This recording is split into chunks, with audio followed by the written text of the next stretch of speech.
Narayan Sriman Narayana Narayan Narayan Sriman Narayana Narayan Narayan. Hello दोस्तों, कैसे हो आप सब? आशा करता हूँ आप सब अच्छे और स्वस्थ होंगे। हम भी अच्छे और स्वस्थ हैं। सभी दोस्तों को नारायण नारायण नारायण। आज हम आपको महाशिव पुराण के रुद्र संहिता चतुर्थ खंड यानी कि कुमार खंड का अगला अध्याय सुनाएंगे। कृपया हमारे वीडियो को ज़्यादा से ज़्यादा शेयर कीजिए, लाइक कीजिए और चैनल को सब्सक्राइब कीजिए। चलो अब हम शुरू करते हैं। जय हो ब्रह्मा विष्णु महेश, आपकी सदा ही जय जय हुए। कोई भूल चूक हुई तो क्षमा करना प्रभु।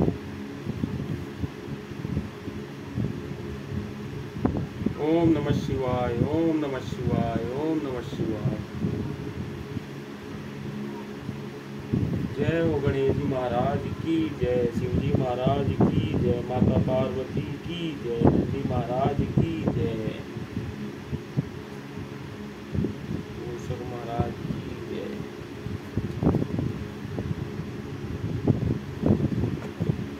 दोस्तों, आज का हमारा अगला अध्याय है अध्याय 19। पार्वती द्वारा गणेश जी को वरदान, देवों द्वारा उन्हें अग्र पूज्य माना जाना, शिव जी द्वारा गणेश को सर्वाध्यक्ष पद प्रदान और गणेश चतुर्थी व्रत का वर्णन। तत्पश्चात सभी देवताओं का उनकी स्तुति करके हर्षपूर्वक अपने अपने स्थान को लौट जाना। ब्रह्मा जी कहते हैं, मुने जब विकृत स्वरूप वाले गिरिजा पुत्र गजानन व्यग्रता रहित होकर जीवित हो उठे, तब गणनायक देवों ने उनका अभिषेक किया। अपने पुत्र को देखकर पार्वती देवी आनंद मग्न हो गई और उन्होंने हर्षातिरेक से उस बालक को दोनों हाथों से पकड़कर छाती से लगा लिया। फिर अंबिका ने प्रसन्न होकर अपने पुत्र गणेश को अनेक प्रकार के वस्त्र और आभूषण प्रदान किए। तदंतर सिद्धियों ने अनेकों विधि विधान से उनका पूजन किया और माता ने अपने सर्व दुखहारी हाथ से उनके अंगों का स्पर्श किया। इस प्रकार शिव पत्नी पार्वती देवी ने अपने पुत्र का सत्कार करके उसका मुख चूमा और प्रेम पूर्वक उसे वरदान देते हुए कहा, बेटा, इस समय तुझे बड़ा कष्ट झेलना पड़ा है, किंतु अब तू कृतकृत्य हो गया है, तू धन्य है। अब से संपूर्ण देवताओं में तेरी अग्र पूजा होती रहेगी और तुझे कभी दुख का सामना नहीं करना पड़ेगा। क्योंकि इस समय तेरे मुख पर सिंदूर दिख रहा है, इसलिए मनुष्य को सदा सिंदूर से तेरी पूजा करनी चाहिए। जो मनुष्य पुष्प, चंदन, सुंदर गंध, नैवेद्य, रमणीय आरती, तांबूल और दान से तथा परिक्रमा और नमस्कार करके विधि पूर्वक तेरी पूजा करेगा, उसे सारी सिद्धियां हस्तगत हो जाएगी और उसके सभी प्रकार के विघ्न नष्ट हो जाएंगे। इसमें लेश मात्र भी संशय नहीं है। ब्रह्मा जी कहते हैं, मुने महेश्वरी देवी ने अपने पुत्र गणेश से यूँ कहकर उसे नाना प्रकार की वस्तुएं प्रदान करके पुनः उसका अभिनंदन किया।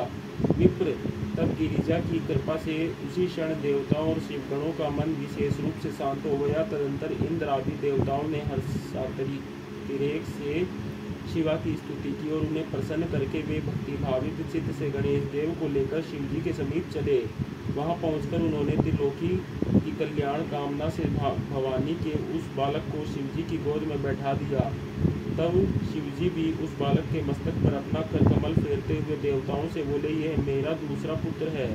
तत्पश्चात गणेश ने भी उठकर शिव जी के चरणों में वादन किया। फिर पार्वती को, मुझको, विष्णु को और नारद आदि सभी ऋषियों को प्रणाम करके आगे खड़े होकर उन्होंने कहा, यूँ अभिमान करना मनुष्यों का स्वभाव ही है, अतः आप लोग मेरा अपराध क्षमा करें।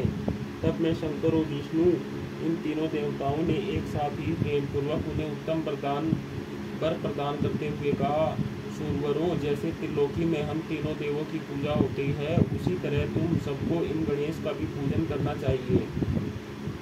मनुष्यों को चाहिए कि पहले इनकी पूजा करके तत्पश्चात हम लोगों का पूजन करें। ऐसा करने से हम लोगों की पूजा संपन्न हो जाएगी। देवगणों, यदि कहीं इनकी पूजा पहले ने करके अन्य देव का पूजन किया गया तो उस पूजन का फल नष्ट हो जाएगा। इसमें अन्यथा विचार करने की आवश्यकता नहीं है। ब्रह्मा जी कहते हैं, मुने तदंतर ब्रह्मा, विष्णु और शंकर आदि सभी देवताओं ने मिलकर पार्वती को प्रसन्न करने के लिए वहीं गणेश को सर्वाध्यक्ष घोषित कर दिया। उसी समय शिव जी परम प्रसन्न चित्त से पुनः गणेश को लोक में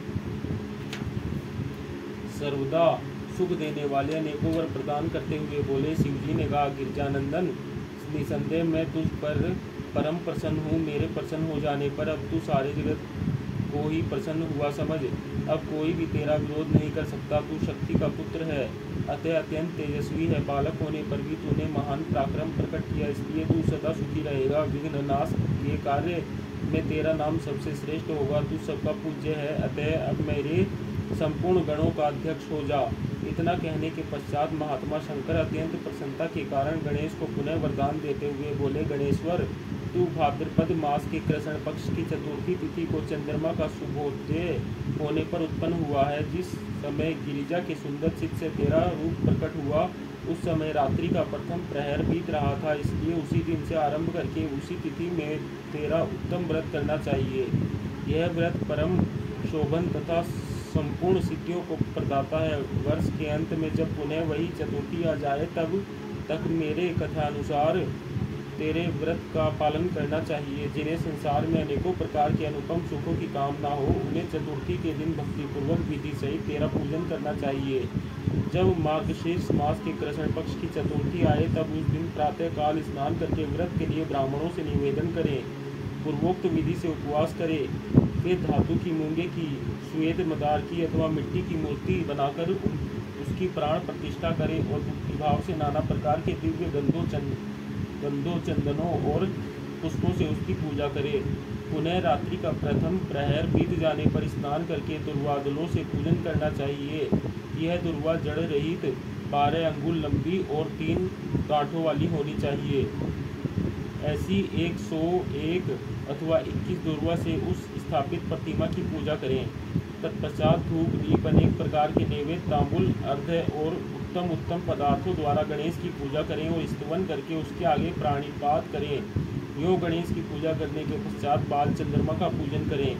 तत्पश्चात हर्षपूर्वक ब्राह्मणों की पूजा करके उन्हें मिष्टान का भोजन कराएं। उनके भोजन कर लेने के बाद स्वयं भी नमक रहित मिष्टान का ही प्रसाद पाएं।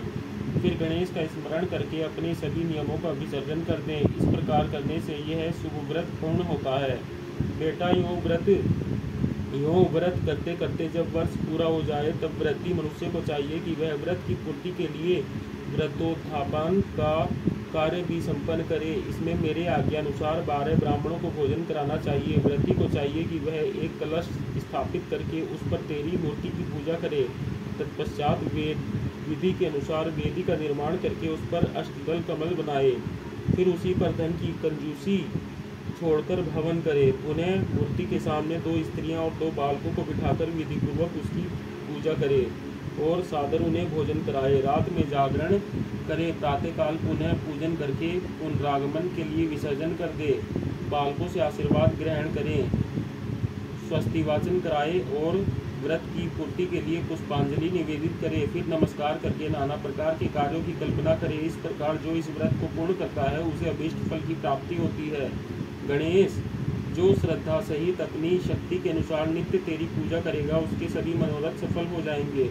मनुष्यों को सिंदूर, चंदन, चावल, केतकी, पुष्प आदि अनेकों उपचारों द्वारा गणेश्वर का पूजन करना चाहिए। यूँ जो लोग नाना प्रकार के उपचारों से भक्तिपूर्वक तेरी पूजा करेंगे, उनके विघ्नों का सदा के लिए नाश हो जाएगा और उनकी कार्य सिद्धि होती रहेगी। सभी वर्ण के लोगों को, विशेषकर स्त्रियों को यह पूजा अवश्य करनी चाहिए तथा अभ्युदय की कामना करने वाले राजाओं के लिए भी यह व्रत अवश्य कर्तव्य है। व्रती मनुष्य जिस वस्तु की कामना करता है, उसे निश्चय वह वस्तु प्राप्त हो जाती है। अतः जिसे किसी वस्तु की अभिलाषा हो, उसे अवश्य तेरी सेवा करनी चाहिए। ब्रह्मा जी कहते हैं, मुने, जब शिवजी ने महात्मा गणेश को इस प्रकार वर प्रदान किया, तब संपूर्ण देवताओं और श्रेष्ठ ऋषियों और शिव के प्यारे समस्त गणों ने तथास्तु कहकर उसका समर्थन किया और अत्यंत विधिपूर्वक गणाधीश का पूजन किया। तत्पश्चात शिव गणों ने आदरपूर्वक नाना प्रकार की पूजन सामग्री से गणेश्वर की विशेष रूप से अर्चना की और उनके चरणों में प्रणाम किया। मुनीश्वर, उस समय गिरजा देवी को जो आनंद प्राप्त हुआ, उसका वर्णन मेरे चारों मुखों से भी नहीं हो सकता। तब फिर मैं उसे कैसे बताऊं? उस अवसर पर देवताओं की दुदुम्बियाँ बजने लगी, अप्सराएं नृत्य करने लगी, गंधर्व श्रेष्ठ गान करने लगे और पुष्पों की वर्षा होने लगी।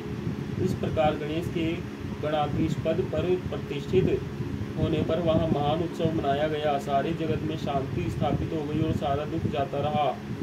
नारद, शिव और पार्वती को तो विशेष आनंद प्राप्त हुआ और सर्वत्र अनेक प्रकार के सुखदायक मंगल होने लगे। तदनंतर संपूर्ण देवगण और ऋषिगण जो वहाँ पधारे हुए थे वे सभी शिव की आज्ञा से अपने अपने स्थान को चले। उस समय वे शिव जी की स्तुति करके गणेश और पार्वती की बारंबार प्रशंसा कर रहे थे और कैसा अद्भुत युद्ध हुआ यूं परस्पर वार्तालाप करते हुए चले जा रहे थे। इधर जब गिरजा देवी का क्रोध शांत हो गया तब शिवजी भी जो स्वात्माराम होते हुए भी सदा भक्तों का कार्य सिद्ध करने के लिए उद्यत रहते हैं, गिरजा के सन्निकट गए और लोगों की हित कामना से पूर्ववत नाना प्रकार के सुखदायक कार्य करने लगे। तब मैं ब्रह्मा और विष्णु दोनों भक्तिपूर्वक शिव शिवा की सेवा करके शिव की आज्ञा ले अपने अपने धाम को लौट आए। जो मनुष्य जितेंद्रिय होकर इस परम मांगलिक आख्यान को श्रवण करता है वह संपूर्ण मंगलों का भागी होकर मंगल भवन हो जाता है। इसके श्रवण से पुत्रहीन को पुत्र की, निर्धन को धन की, भार्यार्थी को भार्या की, प्रजार्थी को प्रजा की, रोगी को आरोग्य की और अभागे को सौभाग्य की प्राप्ति होती है। जिस स्त्री का पुत्र और धन नष्ट हो गया हो और पति परदेश चला गया हो उसे उसका पति मिल जाता है। जो शोक सागर में डूब रहा हो वह इसके श्रवण से निसंदेह शोक रहित हो जाता है। यह गणेश चरित्र संबंधी ग्रंथ जिसके घर में सदा वर्तमान रहता है वह मंगल संपन्न होता है। इसमें तनिक भी संशय की गुंजाइश नहीं है। जो यात्रा के अवसर पर अथवा किसी भी पुण्य पर्व पर इसे मन लगाकर सुनता है वह श्री गणेश जी की कृपा से संपूर्ण अभिष्ट फल प्राप्त कर लेता है। जय हो गणेश जी महाराज की जय। ओम नमः शिवाय, ओम नमः शिवाय, ओम नमः शिवाय। जय हो ब्रह्मा विष्णु महेश, आपकी सदा ही जय जय होवे। कोई भूल चुक हुई हो तो क्षमा करना प्रभु। दोस्तों आज के लिए इतना ही। सभी को नारायण नारायण नारायण।